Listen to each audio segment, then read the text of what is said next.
Good evening, 2MB Studios. Good evening, Twitch.tv. Good evening, everyone around the world and on the internet. My name is Misinformation, and I'm your host right now because the time is 7 p.m. and the time is time to play a little game we call That Sounds Right on 2MB Studios. We have folks in the comments already. We love to see it. I love to get your input on what you think sounds right. Someone whose input I don't like to get is my co-host, Will. Will, please, if you please join me on screen. Yo, the input you don't want, but the input you need. Misinformation, how are you doing today?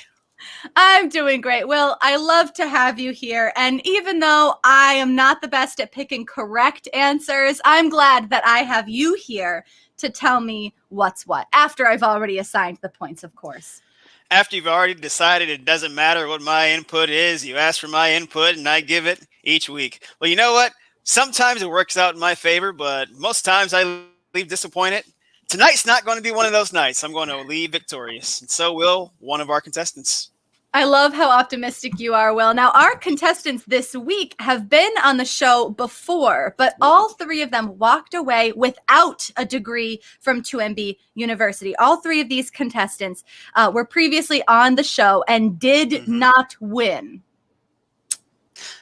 That is factually correct. Misinformation, you're off to a good start. Thank you, Will. Thank you. They're back now. They are fighting for their degrees. They are fighting for their victory.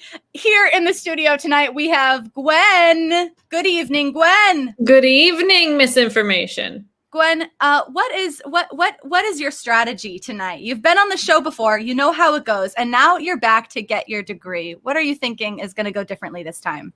Well, you know, last time I got some flack for being a little bit cutthroat, a little bit too competitive.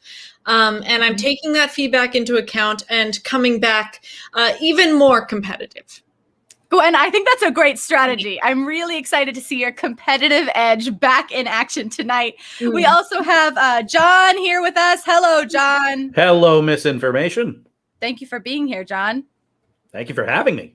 Now, Gwen has said that she's coming in hot with some real competitive edge. Do you have a strategy that you're going to put into play tonight? Well, much like a marathon, this is all about running your own race. And so the not put your blinders up, not focus on anybody else, right. Run your own race. And so in that spirit, my goal is to not run my own race and be ultra competitive. Not run your race and be ultra competitive. That's amazing. Right. You know, John, I can't argue with that. It sounds like a great strategy. We also have Mike here, our third competitor. Mike, thank you for being here. Welcome. Hello. Hello, Misinformation. Hello. How are you feeling, Mike? Are you feeling confident? I'm feeling confident. You know, the last time I was here, I think I came in a little overconfident. Okay.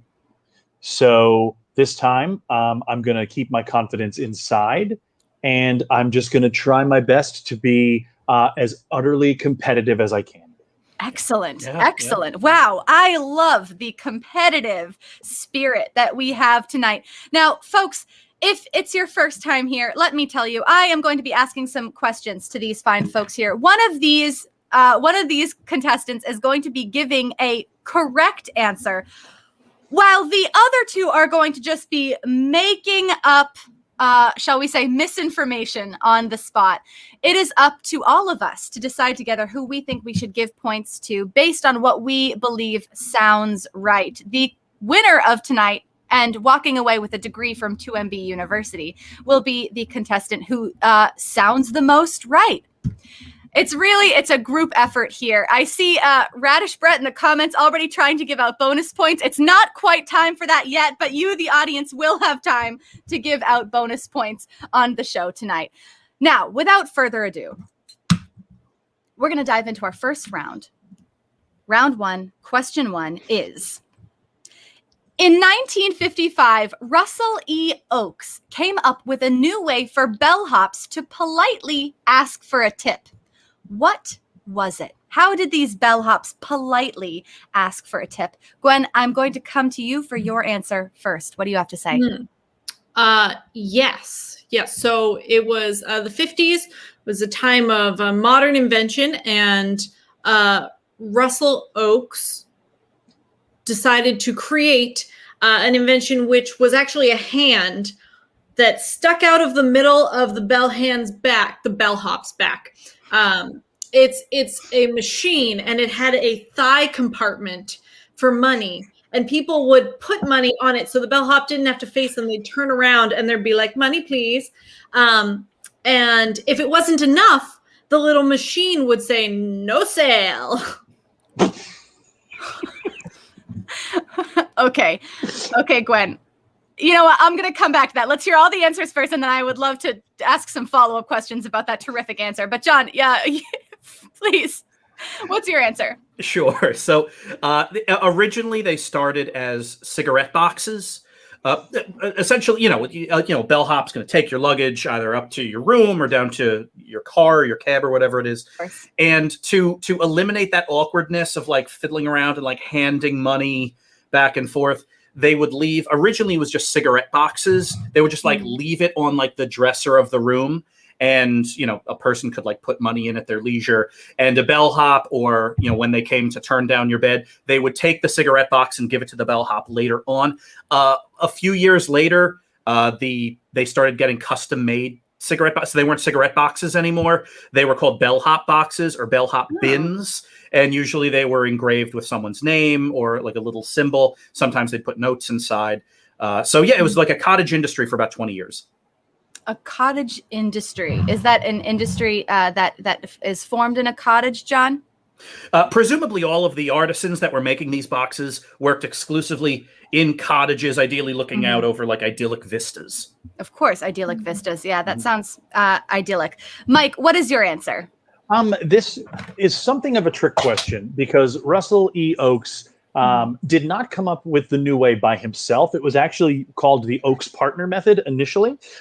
What he would do, Russell had the idea that two bellhops would assist with any guest because in the 1950s, a lot of businesses had extra money, so they could hire more people. So two bellhops would help a guest up to their room.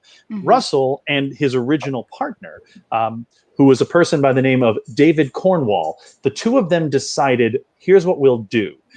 We'll start having a side conversation about the difficulties we're facing in our lives, but just loud enough for the patron or the guest to hear it. So they would do that in each room, saying little tidbits about how hard their life was, and then people would feel guilty and give them money. That sounds like a great strategy, Mike. So let me just quickly review these answers. Gwen's answer is there was a tiny hand that stuck out it's like a lower back tattoo area. Like if you turn around, that's where the hand would be. Yes. So Gwen's answer is as these bellhops would wear a tiny hand in the back tattoo area that would reach out for money. And if it was not enough money that was placed in the hand, it would make an automatic sound that said no sale. It wasn't a sound. It was just like, one of those vacancy, no vacancy things, but it was on their thigh on a box. And it would be like sale, no sale, sale, no sale. Oh, like lighting up. I can't say that it lit up, but it was like a piece of paper that moved. Okay. All right. Okay. Thank you, Gwen, for that explanation. That answered my question. Okay. So there's an automatic hand machine on the bellhop's back. The bellhops talk loudly about the troubles in their lives, or perhaps the bellhops leave a tiny, cute little box for people to leave money in. Now, I have to be honest. These are three very different answers. Sorry, powerful flex there, Mike. Powerful flex. I love. Yeah, please, Gwen. Wasn't the 50s like an anti-charity time? Wasn't that like bootstraps central? Yeah, if I could pile on doubt onto Mike's answer, I'm also worried about the idea of, I'm confused about any time in history in which businesses had extra money. That's horrifying. Look, Capitalism is poison, everyone. I mean, I agree, but it was the 1950s. I mean, that's just how it was back then. Things were different in the 1950s, especially for bellhops. Now, we've poked a couple holes in Mike's answer. I have to be honest, Gwen's answer, I'm skeptical because a hand coming out of the back tattoo area doesn't sound very polite to me. What does sound polite to me is a cute little box in your own privacy where you can leave money or not. That, I think, to me, sounds right. So for the first 5 points, I'm going to assign them to John for tiny, cute little matchbox. That people would make in a cottage and look out at the countryside and say, ah, yes, I'm helping a bellhop today. Sounds right, doesn't it, Will? Feels good. It may sound right, misinformation, but it is in fact incorrect. Gwen with the little hand sticking out of the back of the pants was the right answer for this one. That was the invention that he came up with. No, a tiny hand? It's a little hand and it literally sticks out of their tramp stamp area. No. Wow.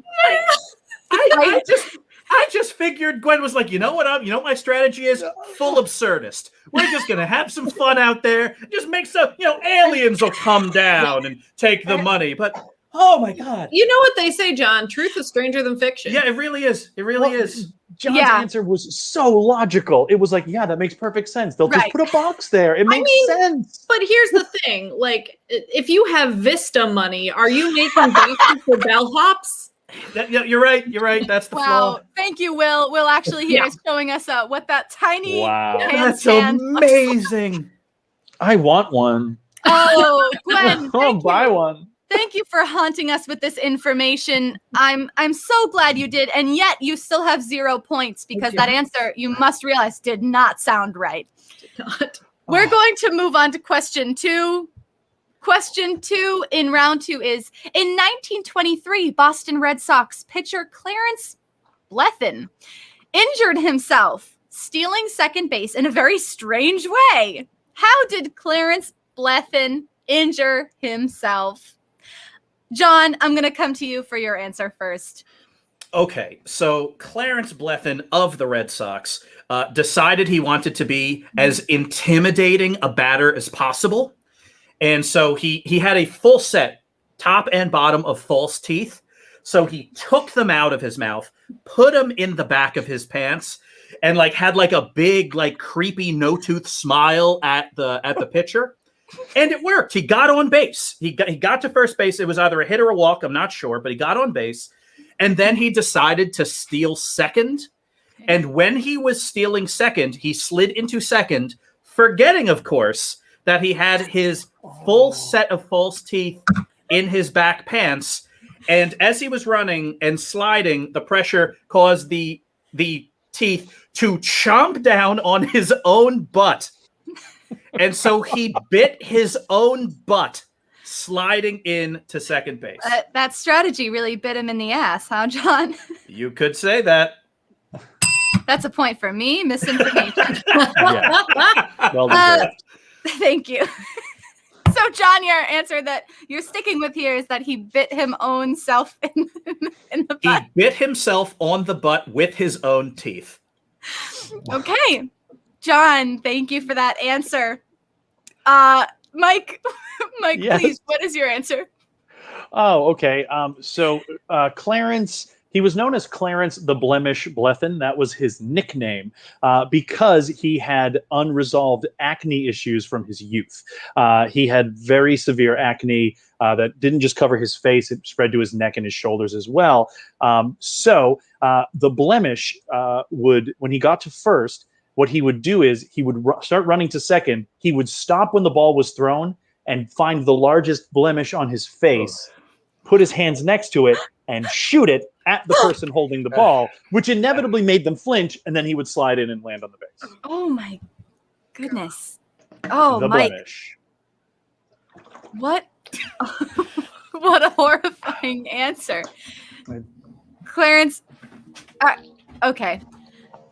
Thank you, Mike. I have some follow-up questions, but I'm going to save them for now. Gwen, what is your answer? Oh, God. Well, I'm glad that one's not true because Clarence Blethen actually wouldn't have been remembered. He was an unremarkable player. But he happened to be at the wrong place at the wrong time. in the 20s, they started serving new types of concessions. And it was the first time that they actually had people like holding up concessions in the stands as opposed to just having you could leave and go get them. And for a while, this actually attracted a lot of birds to the field, which wasn't typically a problem, right? But during a quiet moment, Clarence Blethyn decided to steal second. Because nothing was really going on, a seagull flew right in his path, and he hit it face to seagull. Face to seagull. A seagull hit him right in the face. Seagull. Yes. He hit it face to seagull, and then they had to stop because they didn't know if it had caused him to not make second or not. And that was the whole conversation as to whether or not he was in or out because of the seagull. Wow. You know, okay. All three of these answers are ridiculous. I think we can all agree on that. But just to review, John's answer is Clarence Blethyn bit himself in the ass. That's the one. Mike's answer is Clarence Blethyn The blemish. blemished himself? He blemished his opponent. Yes, okay. He blemished his opponent. Horrible. And Gwen's answer is he ran into a seagull. Okay, Mike, I have to be honest. You're getting a lot of flack in the I really chat am. A lot of people are very upset. for your answer. Mike, did you say that his nickname was Clarence Blemish, or did I No, invent you're that? right. His nickname is Clarence the Blemish Blethyn. The Blemish Blethyn. Okay. Yeah. That sounds, like it could be somebody's nickname. However, I'm going to give 5 points right now to the answer that I think that sounds correct, which of course would be Gwen's answer, running into a bird. This, first of all, seems like something Gwen would know. And also seems like something that could happen in Boston, being due to it being on the shore of the ocean, as well as I just don't believe the other two. So that's 5 points to Gwen's answer. He ran into a bird. Seagull to face injury. Seagull to face injury for Clarence the Blemish Blethyn. See, his nickname is sticking, even if it's not. It may not be real, but his Poor guy, nickname he is gets real. a bird in the face, and now he gets this nickname posthumously. I assume. Is he If dead? someone just goes over to Wikipedia right now and So- makes that update, it's fact. Please. Do it. Do it. The poor Clarence. Oh, well, as far as facts go, we know that Gwen is not correct on this one. Oh. Really? It was the bite in the booty. Ah. Wow. Oh. The bite in the boot. Tina Talon, once again, correct in the chat. Booty, booty, booty. Clarence Blethyn got bit right in the ass. Just like that question to me. Now, Gwen, you have 5 points. John, you have 5 points, not from that past question. Mike, you're bringing up the rear right now, but there's still time in the first round. We have one more question, and it is, whatever happened to Mikey? Whatever happened to Mikey from the Life cereal commercial in the 1970s?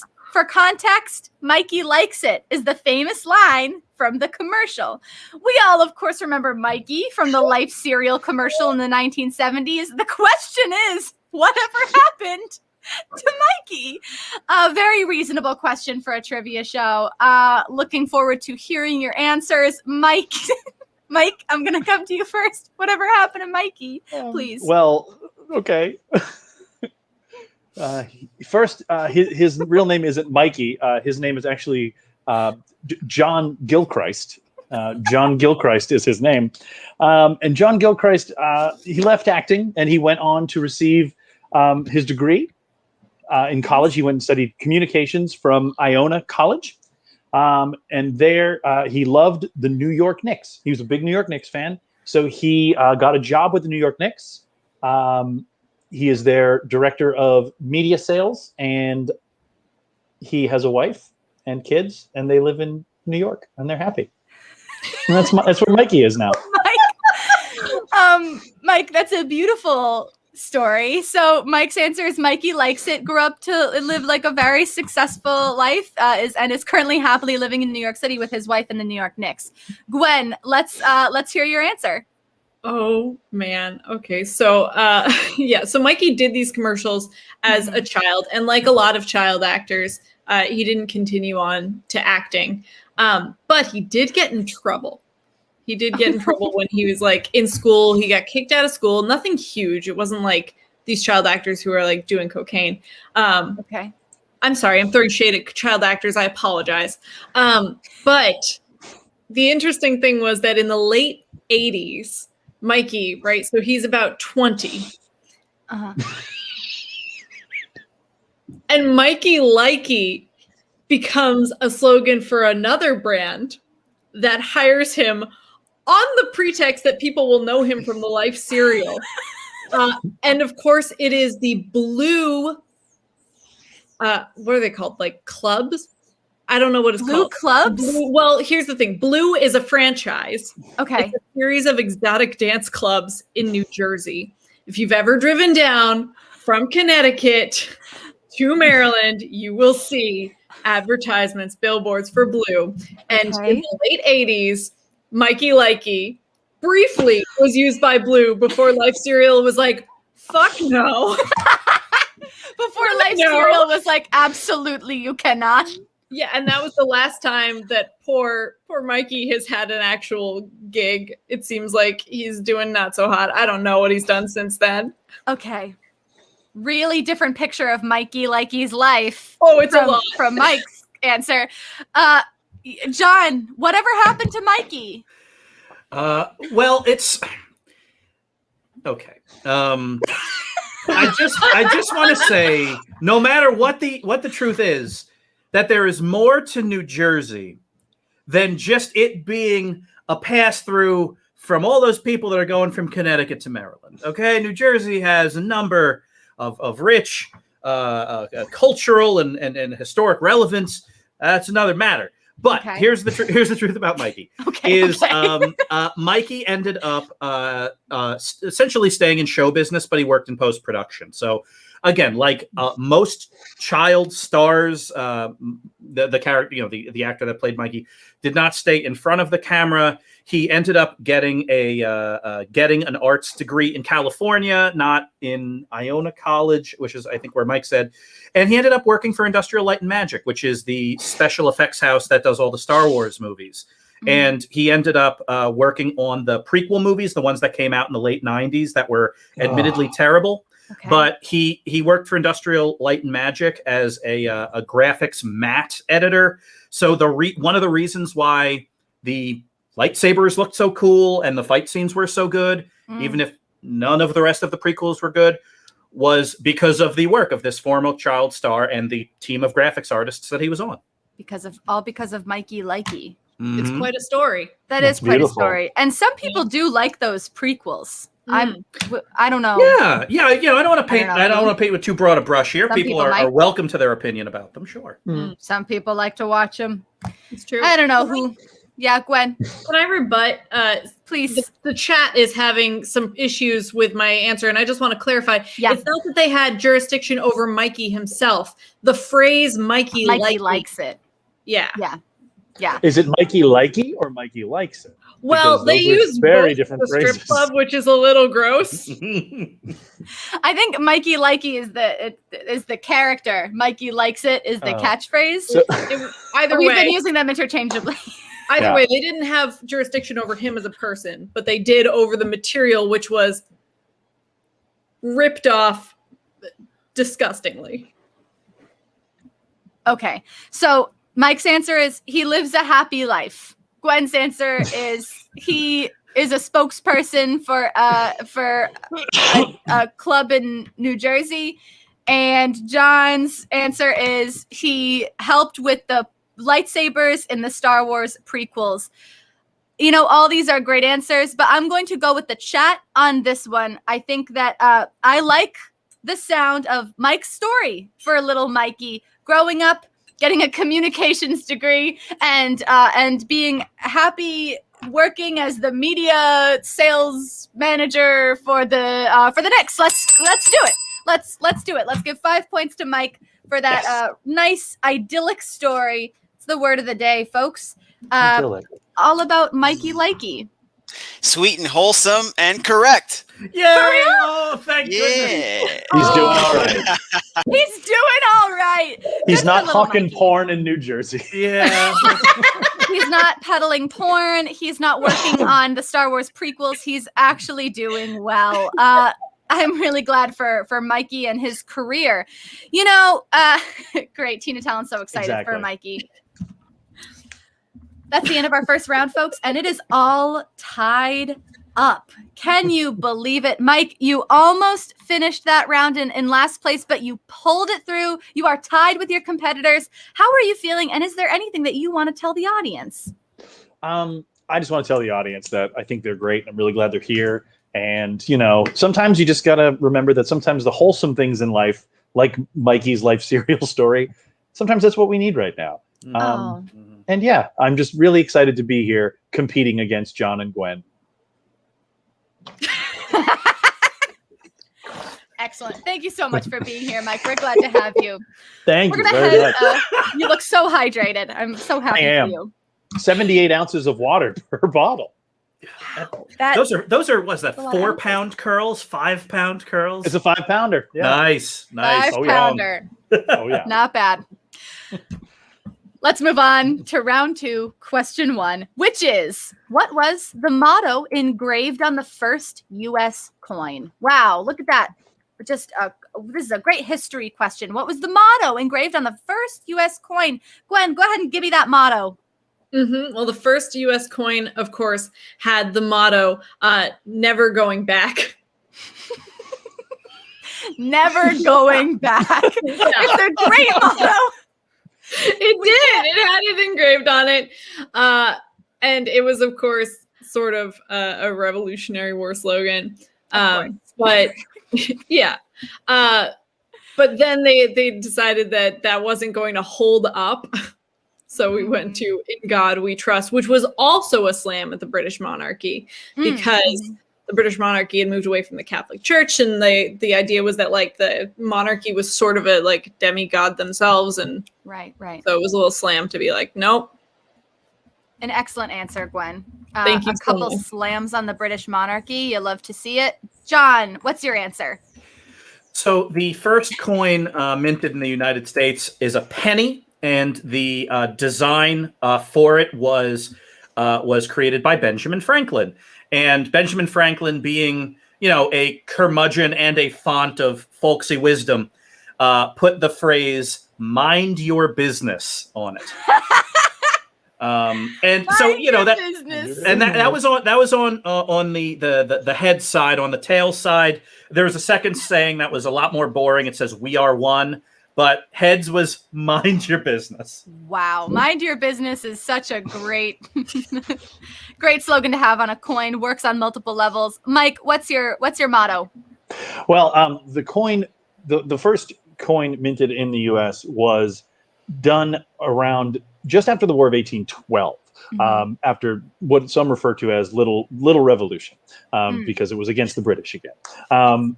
So the coin was actually minted again with sort of like a thumb the nose at the monarchy, and on the back of it it said "From 13 to all," referencing the original 13 colonies, all being what they're going to have.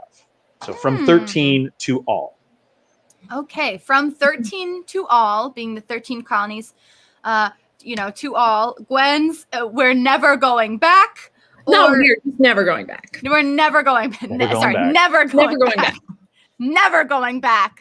And John's, of course, "Mind your business." Listen, John, you've got some support in the chat. Somebody mentioned you are a finance guy. So you might have an interest in this. Sassy and clever. They do teach us an awful lot about this kind of thing. Specifically about what Ben Franklin thought should go on pennies. That's a remarkable amount of college debt learning about what Ben Franklin thought about pennies. As a Franklin descendant, I'm going to call BS. Oh. Wait. You are a descendant of Ben Franklin?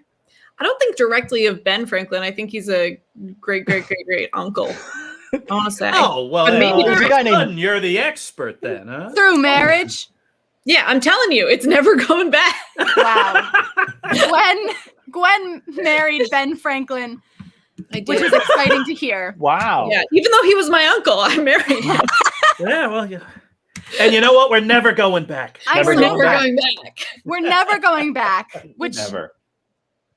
Okay, so we're never going back. Mind your business, or 13 to all. Listen, I understand the support is all over the place in the chat. We have support for Gwen because, of course, she's related to Ben Franklin. It makes sense. John, I'm sorry to say that takes out your answer. Gwen, I like. We're never going back. Sorry, never going back. Never going. Don't add weird. Don't add weird. I know. I'm adding that. I'm making it into something it's not. It's just never going back, which is a strong stance. But I have to say the most historical sounding one, of course, was Mike's, which is from 13 to all, 13 colonies. I know that there were 13 of those. So that strikes confidence in my heart. I'm going to give 5 points to Mike for 13 to all. That sounds very right to me. That could have been on the coin for sure. Will actually here. That is incorrect. Will. It was Mind Your Business. Ben Franklin. And It really on said it, there mind was- your business on a coin. And there was a hand on the very back of it kind of sticking It out. would come out.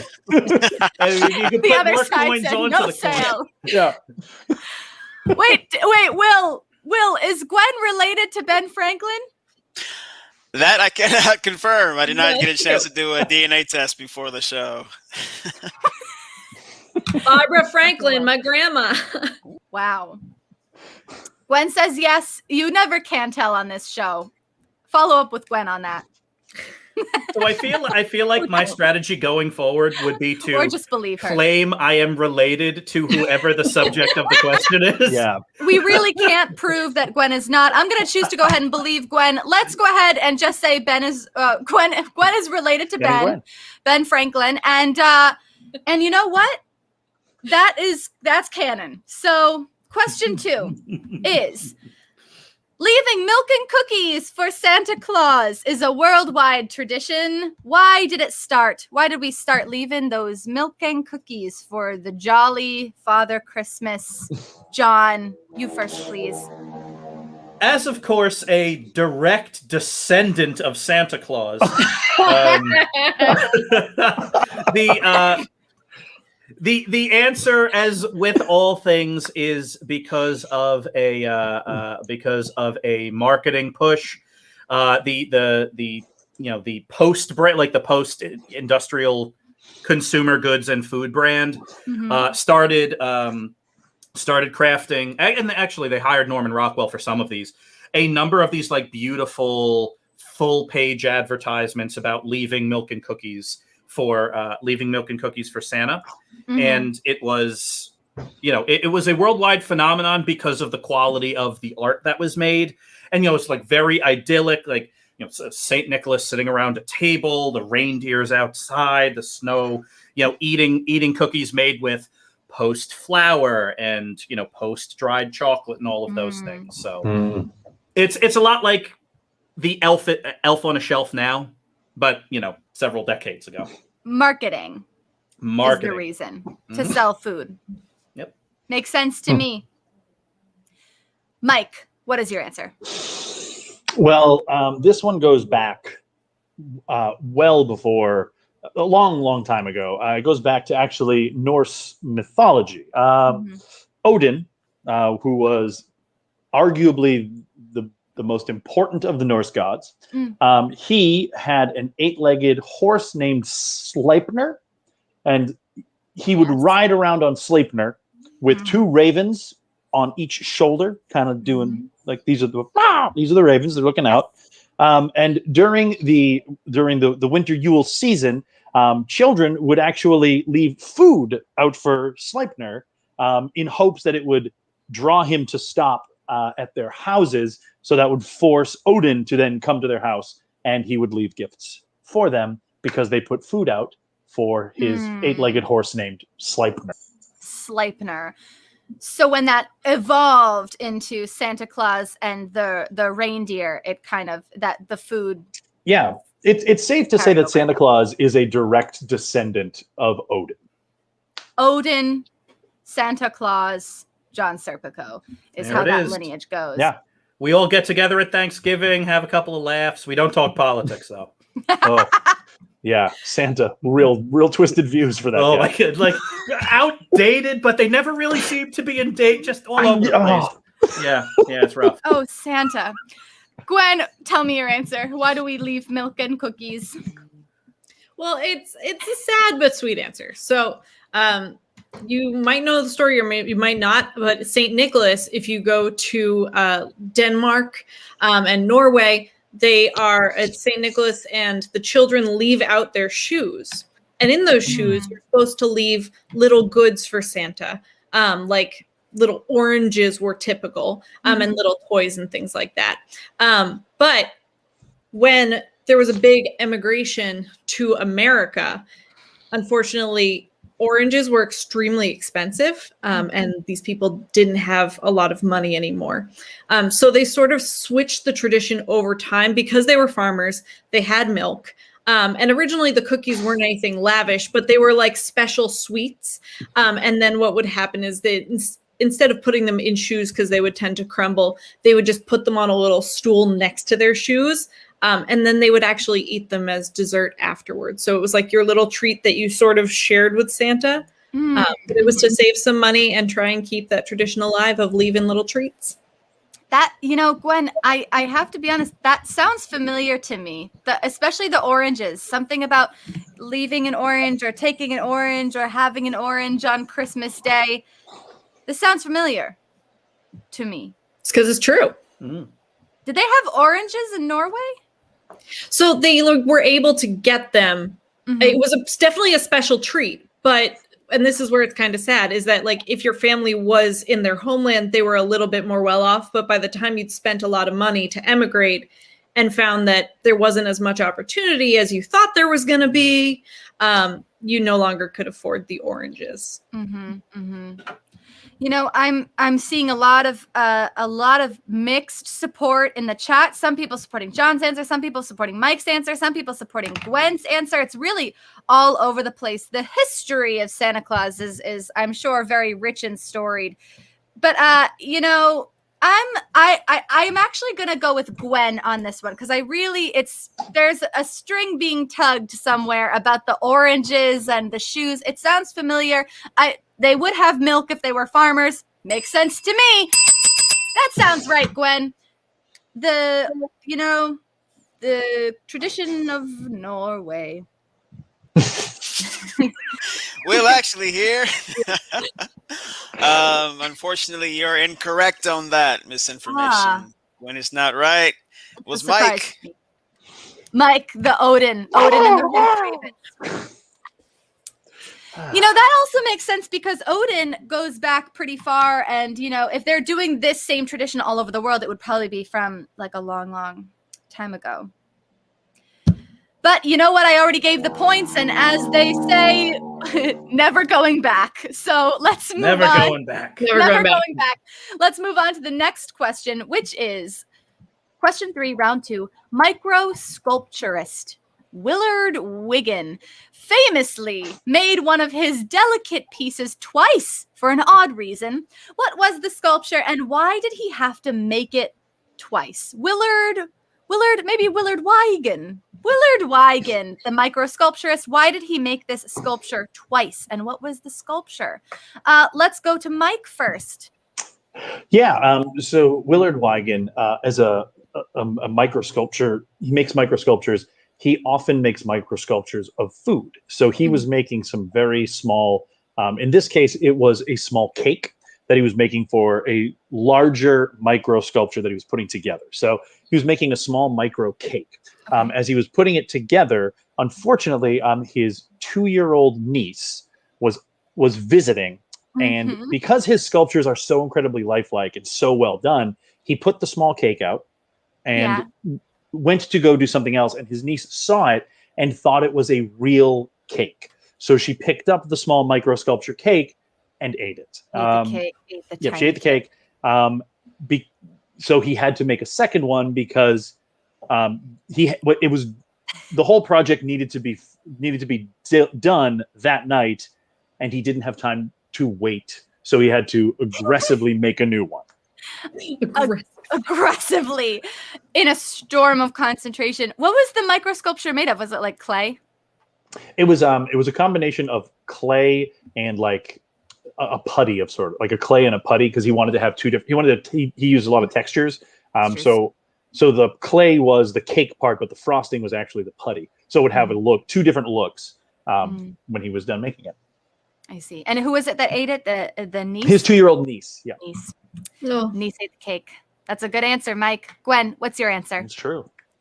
So Willard Wagon is a microsculpturist, and he was making a scene that could fit within the head of a needle. Wow. He was making a scene, and the scene was of Alice in Wonderland. And unfortunately, he got too close while he was painting Alice, and he inhaled, and she went down his throat, and he inhaled Alice. Down the hatch, down Down the rabbit hole. down the rabbit hole. Down the wagon hole. Down the wagon hole. Down the that's Oh my that's gosh. worse. Yeah, so he had to remake it, and I guess he was that's the only one he's inhaled, but he was pretty blasé. I guess, when you're making things that are this small, you destroy them all the time by accident. Oh my gosh. That is a micro sculpture. Was he okay inhaling these sculptures? I mean, it was so small, and it wasn't like sharp because it was just Alice. It was just Alice, not a very sharp young lady. Not very sharp. Maybe if it was like one of the From our cards chair. with a spear, he would have been in trouble. But Sure. Wow, that's a pretty shocking answer, Gwen. Both of these, the micro sculpture was consumed. John, what's your answer? So first and foremost, if anyone does a Google image search of Willard Wagon, you will not be disappointed. So Willard Wagon, microsculpturist, there's a very famous saying, angels dancing on the head of a pin. And so he had a commissioned work to literally sculpt angels dancing on the head of the pin. He was going to have 2 angels dancing on the head of a pin. Unfortunately, this was a commissioned work because this was later in his life. And he was in failing health, but still working. So he lived with his son and daughter-in-law. And, he was working out of like a bedroom, like with a lot of light, but a bedroom. Okay. And his daughter-in-law was like hemming a dress. And she was doing it in the same room. And she literally took the pin. Oh. And used it, like with several others to hem the dress. Mm-hmm. And Willard Wagon literally did not know where it went. So he had to start entirely again on a separate pin. And only like a year later did he find the original pin. And so now his family has one, and there's a matching one in a museum. Oh. Wow. 3 incredible answers. Tiny cake eaten by niece, tiny Alice inhaled by wagon, or tiny angels lost to the hem of a dress. I love all these answers. John, you're getting a ton of support in the chat. Gwen, you are getting a lot of support as well. I'm going to go ahead and go with John on this one. Not you, Mike. Sorry, it's not your round. Nobody liked the tiny cake. They didn't. Hey, so folks not everybody likes the truth. Just as an explanation, Mike, your answer is not sounding right to folks because we're thinking that these sculptures, turns out, are much too small to be seen and eaten by niece. We don't know this for sure. Great eyes. I'm sure he passed those great eyes down to his niece as well. That sounds like it would run in the family. I'm going to go ahead and give 5 points to John. Hey. For angels. I've never heard this phrase, angels dancing on the head of a needle, but hearing that it is a phrase would make sense why you would want to sculpt that. And I really like that lost in the dress story. 5 points to John. Yes. 5 points to John. And the truth is not on his side, unfortunately. It was Gwen. Alice in Wonderland. He sucked down Alice. He inhaled her. Just inhaled that tiny sculpture. Wow. Poor Wagon, poor Alice. John, what a beautiful little story you concocted. That was not true. It did sound right, though, and that's why John got the points. It is still a tied game here. Gwen, you came in with so much confidence. You're still in the fight here. You're fighting for your life and a degree from 2MB University. Is there anything you want to tell the audience? Oh, just that I love them, and I'll always love them and support them in their choices. I'm really proud of who they've become. You know, it's really beautiful. Yeah.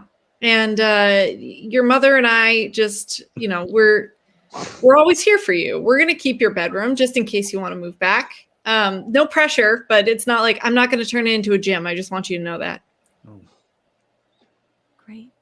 I thought that was going a different way. Thank you so much. Thank you. Gwen, you've got a plug in the chat as well. See Gwen this Sunday at 3 p.m. on the Great Baking Bash. I know I should plug my show instead of doing bits, but I can't help it. No, the bit was the right choice. And I think the bit is really what's going to convince people to tune in this Sunday at 3 p.m. for the Great Baking Bash. Thank you, Gwen. And let's move on to round 3, last round, other than the bonus lightning round, of course. Question 1 is, in the Basque region of Spain, some people own something called a maquila. What is it? I can't wait to find out. In the Basque region of Spain, some people own something called a maquila. What is it, Gwen? Let's hear from you first. Oh, man. In the Basque region of Spain. In the Basque region of Spain, there is an item called a maquila. And it's not what this item was meant for. It's what it's used for that's interesting. Because what it was meant for was harvesting grapes. It looks like a big rake, sort of, but you hold it sideways and you go like this and you hold something under it and it harvests grapes, right? However, what it ended up being used for is it's used by hoodlums and like the kids of the town will take them, youths, and they will like scrape people down the back. It's not like it's not gonna put you in the hospital or anything, but it's like definitely like annoying, and they're long enough that the kids could like run away. So it's like a giant claw, and they go up, and you get like it's like a Sharks and the Jets thing. They like tie your wrists together and you just hit each other with rakes. You don't tie your wrists. It's like a Trixie. It's like a Dennis the Menace thing, kind of. Just a little prank. Yeah, it's like a little prank that kids play. Okay. Yeah. So Gwen's answer is it's a grape rake that is now used by youths to scratch backs of unsuspecting people. Thank you, Gwen, for that answer. John, what's your answer? Sure. So a maquila is a traditional walking stick. They're not made custom to the person. They're all about the same height. They're about 4 feet. And they're usually given as gifts. You can buy one yourself, but they're usually given as gifts, usually to like the patriarch or the matriarch of the family as like a sign of respect. The cool thing about them is that they have they're rarely used for self-defense, but the whole idea is they could. And there is under the hand, like under the head of the staff, you can unscrew it. And there's an honest to goodness spike in there, which means you can use the darn thing as a spear. I'm glad we all agree on one thing. Yeah, it's a weapon. It's definitely a weapon. But instead of being used by young toughs, it is traditionally held by the heads of families. It's given as a retirement. Toughs. Yeah, the old toughs. So it'd be it's the Basque region's equivalent of like giving someone a gold watch when they retire. Usually, if someone's with a company, they'll get a maquila, and it's very cool. Beautiful. Mike, what's your answer? The Basque region of Spain is well known for its wineries and its wine, as everyone knows. But the maquila was actually originally the hands who tended the grapes. The maquila was originally a device used for collecting and shredding the grapes. It was a kind of it looked like a small barrel or a pot, but it had some very sharp, tight strings across the top of it that you would actually push the grapes through to kind of shred them and release the juice, which would then be used to make the wine. However, when technology moved on, that became actually they used it as a musical instrument at the fires they would have at night, because those who worked there lived on the wineries. So those ended up being produced as a musical instrument. Not many people have them anymore, but those that do have them use it as a musical instrument, so they can strum it, and because of the echo, it echoes very nicely because of the shape of it. And so it's actually a musical instrument that used to be a tool for winemaking.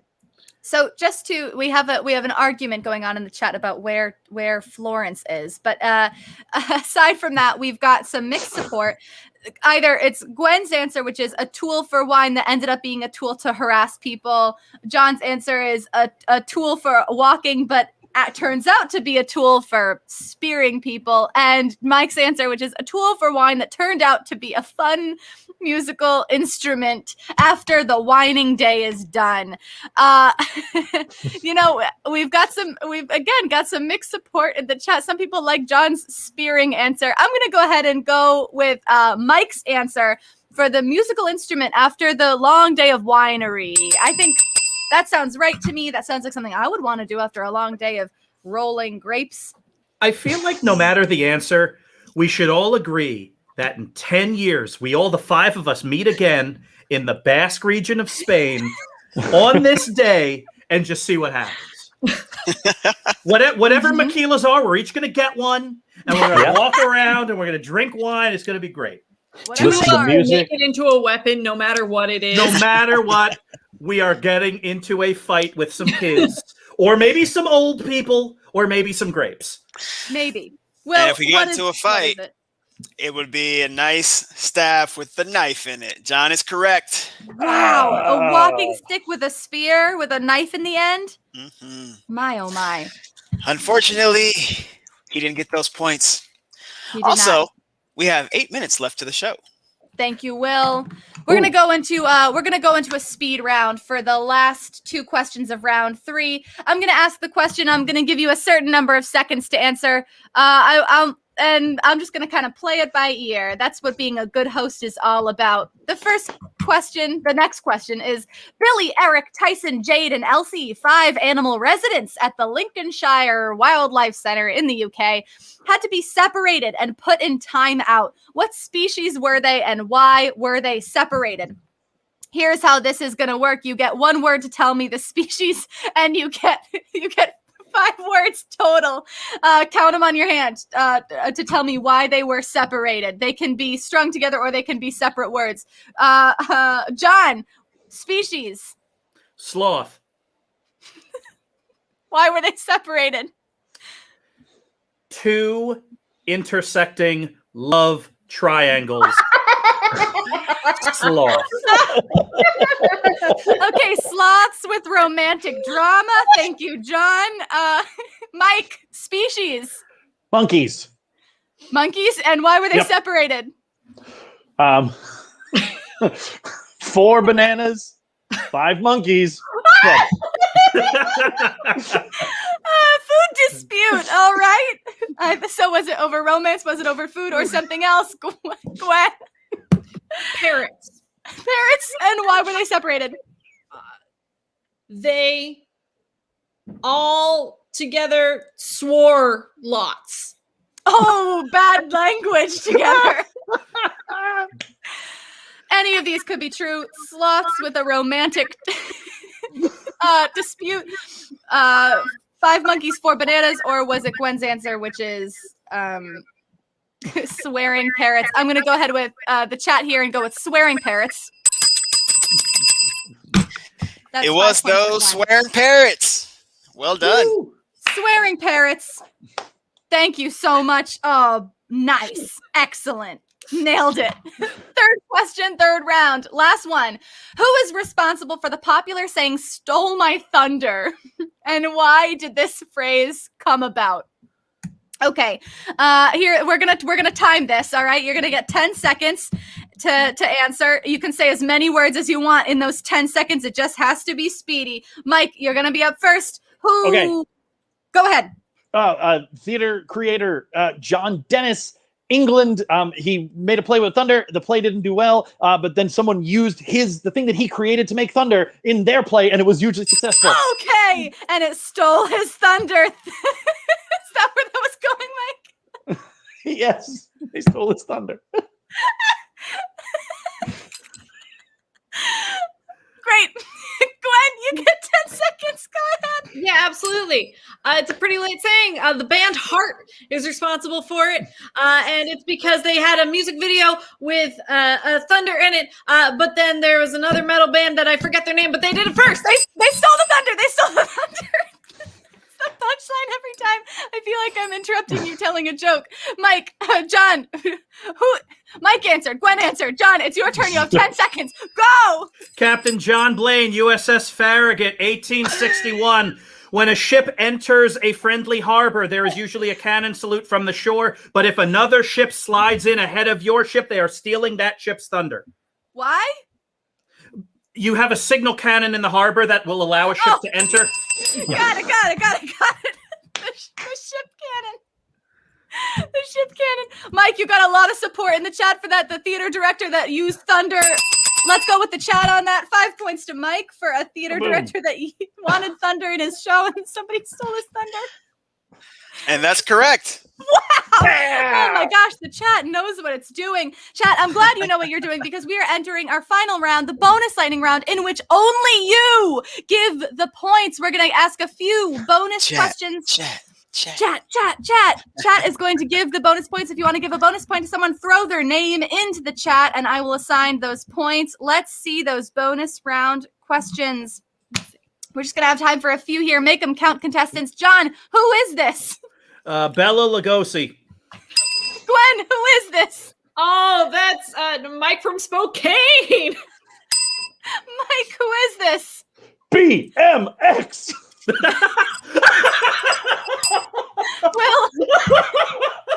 Will, who is this actually? Michel Lotito. Obviously, it's He eats Michel planes and Lotito. stuff. He came a few weeks ago. Amazing. Yes, Glade Moon, you can give a bonus point to Will. I'm taking that down now. John, who painted this? Frida Kahlo. Gwen, who painted this? Degas. Mike, who painted this? Liam Neeson. Will, who painted this?